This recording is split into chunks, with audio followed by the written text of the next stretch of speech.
আর মন মেজাজ খারাপ বেশি কথা বলে এক শব্দ করছি মাথা কথা গরম করো না। হ্যালো ডাক্তারবাবু, আপনি ওষুধ লিখে দিচ্ছেন, এত ইয়ে দিচ্ছেন, তেল লিখে দিচ্ছেন, মাছি তো কোনোটাই তো কোনো কাজ হচ্ছে না। গার্লফ্রেন্ড তো নাড়তে পারছে না, ছোট হয়ে গেছে।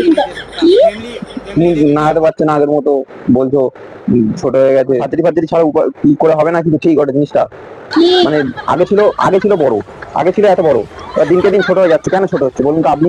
এত টাকা আপনার ভিজিট ভিজিট দিচ্ছি, ওষুধ দিচ্ছেন, তেল দিচ্ছেন, কোনোটা কোনো কাজ হচ্ছে না, ইউজ করছি। আমার গার্লফ্রেন্ড বলছে ছোট হয়ে যাচ্ছে, আমার গার্লফ্রেন্ড পাচ্ছেই না, বলছে ছোট হয়ে যাচ্ছে আমার গার্লফ্রেন্ড।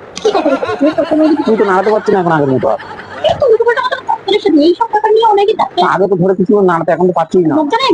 ডাক্তারবাবু তো আমার এটা পার্সোনাল ডাক্তার, অনেক টাকা ভিজিট। কত বড় লাগে গো? আমার অনেক বড় লাগে, মিনিমাম তো এত বড় তো হওয়া উচিত নাকি?